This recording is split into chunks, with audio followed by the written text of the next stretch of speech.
Et cette créature d'un pays inachevé, qui déclenche de nouvelles guerres parce qu'elle a l'impression que quelque part, quelqu'un opprime les Russes, et même pas les Russes, mais les russophones, a osé dire cela.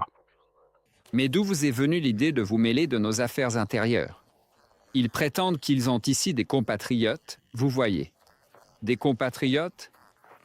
Eh bien, reprenez-les. L'Azerbaïdjan n'a reçu aucune réaction officielle adéquate de la part de la soi-disant Fédération de Russie, seulement des justifications et des menaces.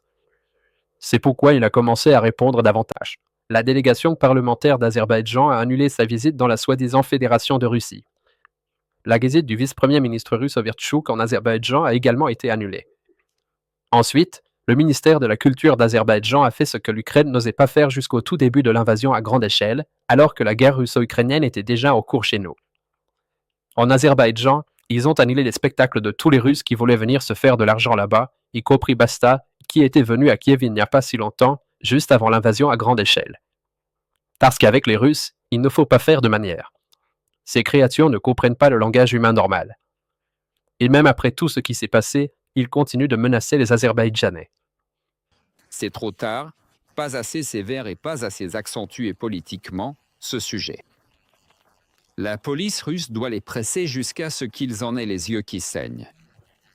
À ce propos, je dois rappeler que la diaspora azerbaïdjanaise dans la soi-disant Fédération de Russie compte environ 3 millions de personnes.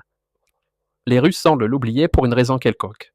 Mais les Azerbaïdjanais, eux, n'oublieront pas ce que font les Russes. On les appelle déjà des fascistes et des chauvins. Et c'est Vladimir Poutine qui a été qualifié de principal chauviniste.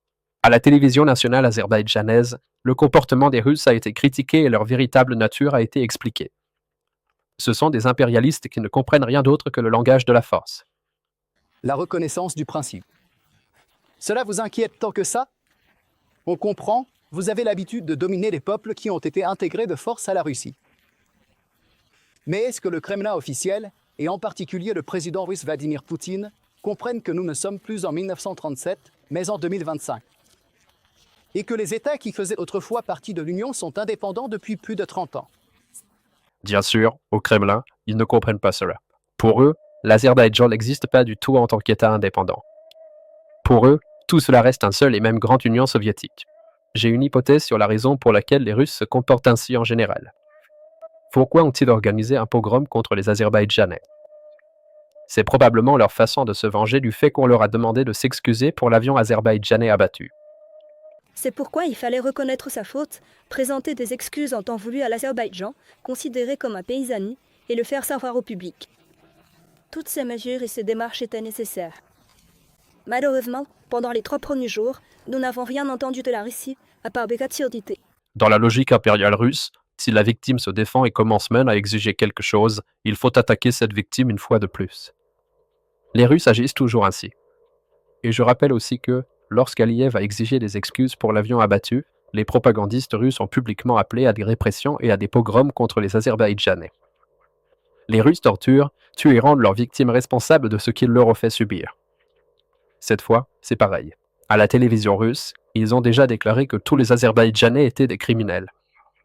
La criminalité n'a pas de nationalité ni de religion. Il s'avère que si. Eh bien, on a toujours su que c'était le cas. Mais c'est tout autre chose quand il s'agit des Kadyrovtsi. Les Russes sont prêts à tolérer et à respecter les Kadyrovtsi, même lorsqu'ils, par exemple, attaquent les flics dans la République populaire de Belgorod.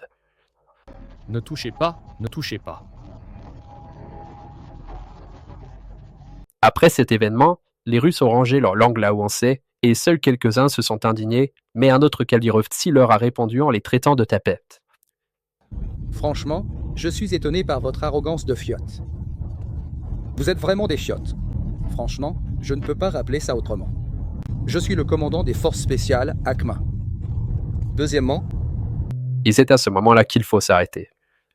Faites attention à la montre que porte le général de Kadyrov. Il s'est avéré qu'une telle montre coûte seulement 155 000 $. Et les Russes se sont cotisés pour offrir cette montre à Avti Alodinov, et maintenant ils se moquent d'eux. merci d'avoir ainsi remarqué ma montre que j'ai mise aujourd'hui pour le mariage. Merci pour cela. En fait, je ne suis pas vraiment gêné. Peu importe ce que vous pourriez dire. D'ailleurs, à propos du mariage auquel assistait Avti Alodinov. C'était le mariage du fils de Ramzan Kadyrov, Adam. Et à ce mariage, il s'est affiché avec une montre sertie de diamants qui ne coûte que 7 millions de dollars. Vraiment pas cher. Mais d'où ils tiennent tout cet argent? En effet, d'où les Kadyrov tiennent-ils tout cet argent? Ce n'est certainement pas de Vladimir Poutine qui leur verse un tribut. Mais quand cet argent viendra à manquer, c'est là que les choses deviendront vraiment intéressantes dans la soi-disant Russie. Il faut faire éclater la Russie.